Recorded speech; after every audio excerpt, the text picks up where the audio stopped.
chiamo Liviana, abito a Pavullo. Adesso vi preparerò le crescentine fatte nelle tigelle. Liviana lives in Pavullo in the mountains south of Modena.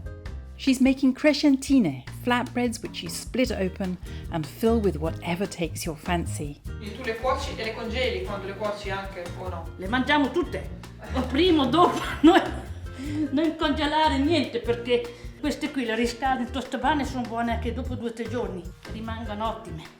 Traditionally in the Modena area, terracotta discs called tigelle are used to bake breads over wood coals. Liviana keeps her tigelle in a frame by her fireplace. Io li metto a scaldare. She starts her fire, putting the tigelle evenly between the logs. They need about 20 minutes to heat up. They shatter easily, so the trick is to warm them just the right amount.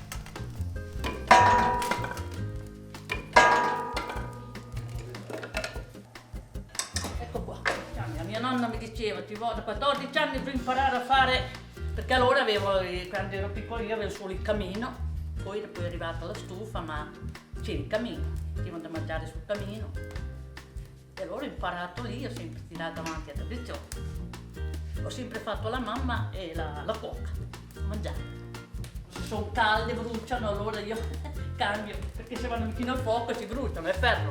Queste sono proprio molle fatte in una volta, vedi, che si trova un poco più. Vedi, sono fatte adesso, non si hanno tutte cose moderne, ma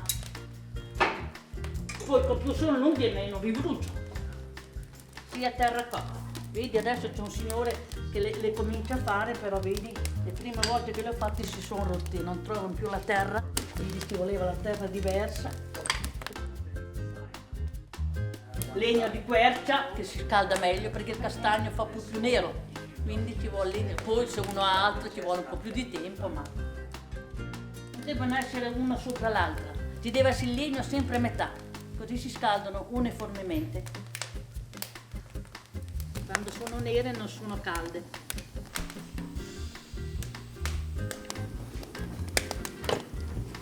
Ho fatto il liceo, poi poi a metà mi sono sposata, quindi sono sposata a 19 anni, poi ho avuto 2 figli e poi ho sempre fatto la casalinga, aiutavo i vari suoceri, mio marito voleva che rimanesse a casa, io ho sempre fatto la mamma e la casalinga. Poi ho trovato i miei genitori in campagna, sia i miei genitori sia i miei suoceri che avevano uno stallone, avevano in campagna. Quindi aiutavo tutto. Facevo un po' di tutto. Più che altro che senza andare in campagna, mi portavo un cestino di crescentine così, e mangiavano, si alzavano poi all'alba per tagliare l'erba. Cooks don't want the bread to burn, so chestnut leaves are used to protect the dough. Le foglie che d'inverno non ci sono, se vanno raccolte d'autunno, legate, asciugate bene, e per fare le crescentine io le devo mettere a bagno in acqua bollente per farle, vedi, solo un tocco, così si puliscono anche se sono un po' sporche, così si sono ammorbidite. Liviana dunks them in simmering water. Her brother Gianluigi pats them dry. Liviana shows us how she makes the dough. She sifts about 400 grams of stone ground wholemeal flour. Questa è farina di grano macinata in forno a pietra. And 400 grams of plain flour.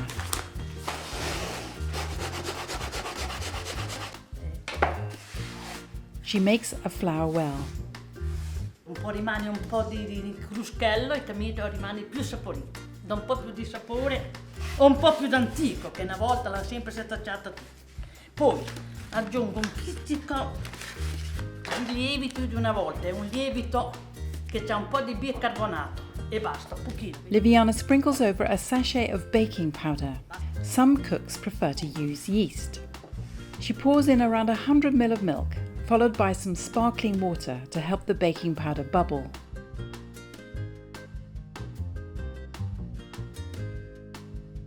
This is about 3 tablespoons of corn oil. You could also use olive oil or lard. Liviana draws the flour into the liquid to form a dough.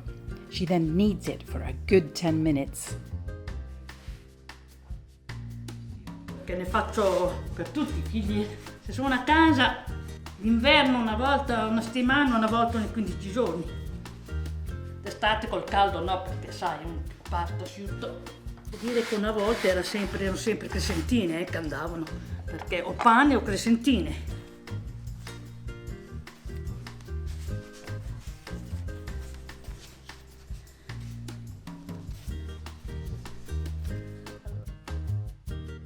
Così viene amalgamata bene bene. This has to rest, covered for a good hour, so Liviana has made another batch earlier. Questa è già a posto. Questa è la pasta che abbiamo fatto mezz'ora fa.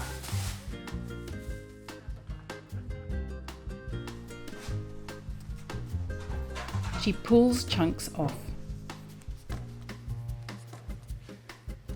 La pasta andrebbe bene, adesso dopo il coltello, ma andrebbe bene strappata, così non toglie l'elasticità. She pinches the edges under each one and turns it over, flattening it into a disc.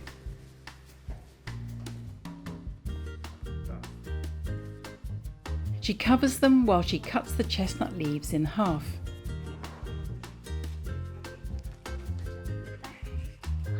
Serve per dar sapore e aroma, che la foglia di castagno fa profumo, che sentite nella cosa. Poi serve se sono troppo bollenti di ammortizzare poi il caldo. The tigelle need checking. If they are greyish white, they are hot enough. Guarda com'è rossa, questo vedete come viene fuori rossa ma è diventata bianca. Questo me l'ho aspettato 5 minuti.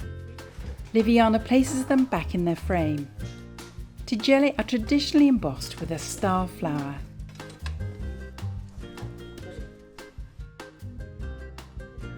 E poi anche queste che sono ultra calde.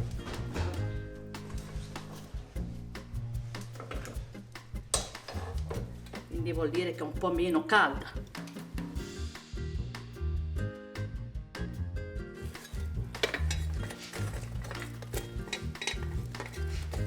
Questa c'ha ancora le braccia, vedi?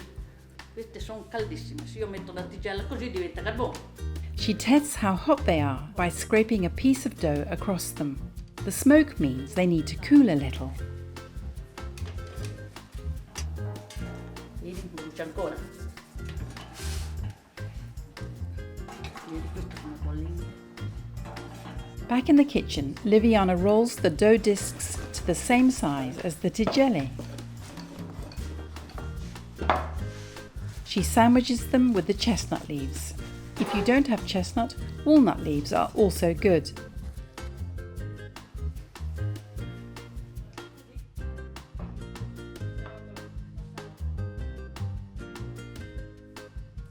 The fire is now hot coals. Liviana spreads out the tigelle on the hearth and tests their heat once again. Sto preparando la cenere che dopo le giro. She then bakes the crescentine protected by their leaves by alternating them with the tigelle. They form a tower on one side of the frame. A few minutes later, Liviana unpacks the tigelle, putting them on the other side of the frame. She removes the leaves and alternates the crescentine with the tigelle once more. Sì, danno un po' di sapore, poi vedi.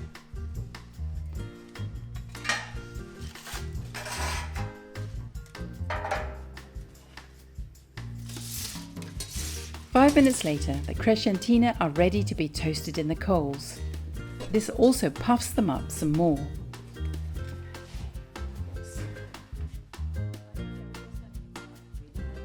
Gianluigi rubs off the ashes to reveal the chestnut leaf embossed flatbread.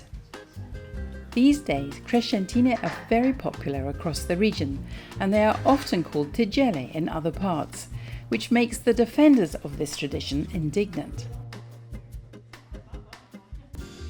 Traditionally, crescentine are served with a pesto of lardo, rosemary and garlic. Liviana collects her rosemary from the garden. Adesso preparo il pesto. She crushes 4 garlic cloves and uses a mezzaluna to mince the rosemary needles with the garlic. A questo punto aggiungiamo il lardo macinato. Lardo is cured pork fat, and it's similar to unsmoked bacon fat, which is then minced. Ecco qua, un pochi minuti che amalgama tutto assieme, prendi il profumo della rosmarino, poi è pronto per essere aggiunto alle crescentine calde. Liviana grates 24-month aged Parmigiano and the filling is now ready. Gianluigi makes his own Lambrusco. Salute. Liviana splits open a hot crescentina and spreads the pesto over.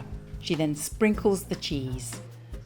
This is a fantastic snack and one is never enough. Buon appetito! Buono. Fatta bene. Buona. Ottima. Click subscribe for regular helpings of Pasta Grannies. And don't forget, Pasta Grannies now has a podcast which is published weekly. You can find the links in the description box. And come back next week when Albertina makes cappellacci and helps at a cappellacci food festival.